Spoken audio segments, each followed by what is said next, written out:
Greetings campers, welcome to Farmeritaville. It's another edition of Storytime at Farmeritaville. So grab yourself a cocktail, pour whatever you're into. I am enjoying a homemade tequila source, or I have been enjoying a homemade tequila source. There's a little bit left.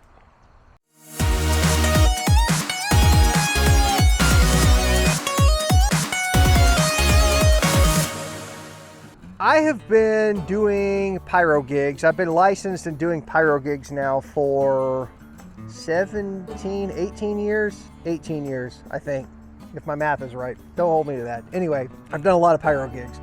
And so I got put on this gig, and it was a bluegrass folk music festival at this small town not too far from here, kind of a rural country town. They shut down the city streets and they set up a pop-up stage like right in the middle of like town square, classic, you know, old town USA kind of place. And after they had booked this event, and this wasn't a new event, they do this every year. And so this year they decided to sweeten the deal for their attendees and add pyro to their event. Pay attention. I said add pyro. That verbiage is very important. It'll come up again later. Don't forget it.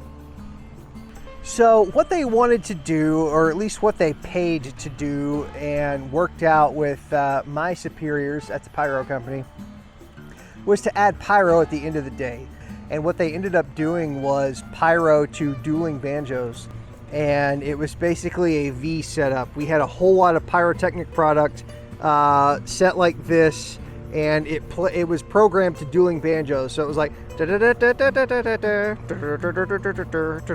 like left and right, and so that's what it was. This is small, like stage pyro, concert pyrotechnics. This is not big fireworks and stuff, and so this was just kind of the exclamation point at the end of the night, I guess is how they saw it.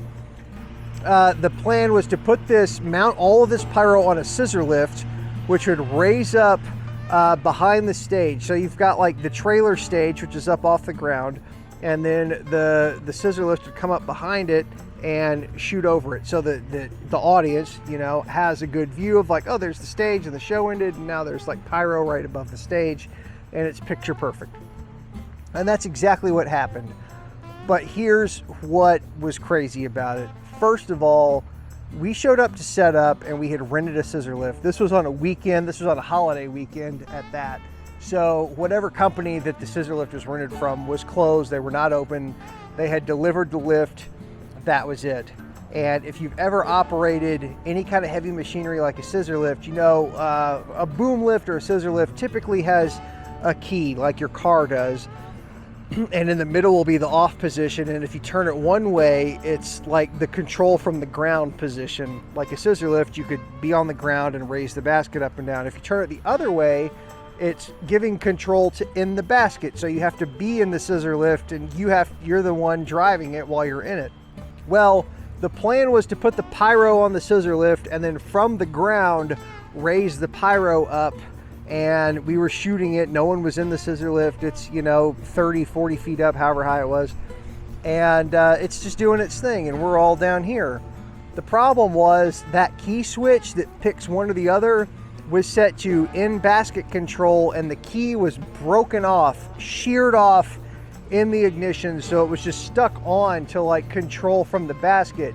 So because of that, you could not raise the scissor lift from the ground position. Somebody had to get in it and raise it up. So that meant that with the pyro in it, somebody had to ride up with it to get it to the proper height so that the people could see it. I've shot a lot of fireworks shows, but this is the first one where I've had to do it from a lift about 35 feet in the air. Over my head is a truss full of fireworks. To my left is a firework truck with a ladder ready to rescue me in the unlikely event of an emergency. And to my right, there are several thousand people ready to watch this fireworks show. I can honestly say this is the most unique point of view I've ever had for a show. So here we go. We couldn't get another scissor lift because they were closed. It was the holiday weekend. This is what we were stuck with. So the fire department wanted to take their ladder truck, but we'll have the ladder nearby, so if something goes wrong, we can come in and get you. I said, that's fine. So they gave me the Nomex hood. I already have the hard hat, safety glasses, all the, you know, routine stuff. And this all shot off above my head. And it was interesting. And I was able to, I was like, I gotta watch this. There's no way I'm not watching this. So I turned my phone on selfie mode, and you could see exactly what I was going through there.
That was awesome. And I don't know that the audience noticed or cared that I was in the scissor lift. Remember earlier when I said added pyro, they wanted to add pyro. I didn't say anything different. Here's the problem. They have signs like billboards for this festival all around this town. And then when they decided to add pyro, they put a big like add-on piece to this sign that said free fireworks show.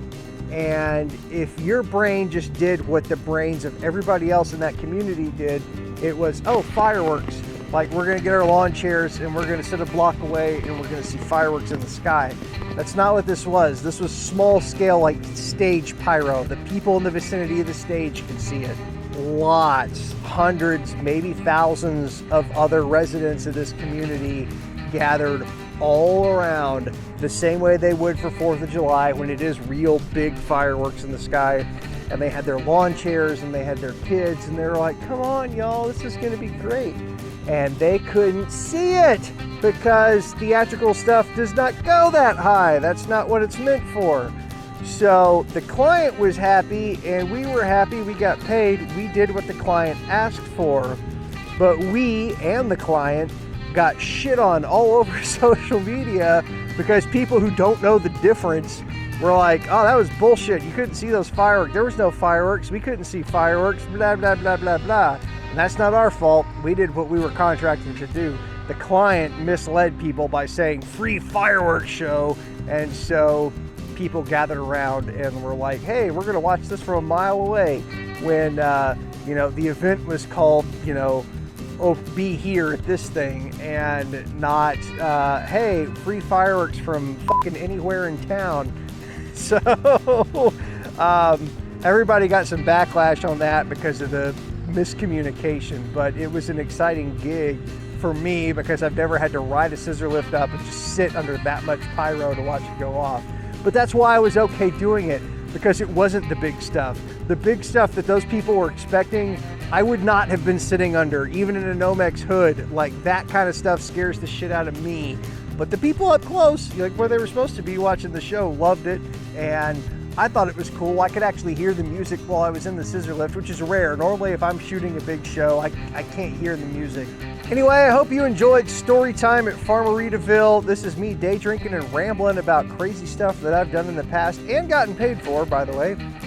So like, subscribe, share, all that crap. You've heard it before. I'm not gonna just drag you through it.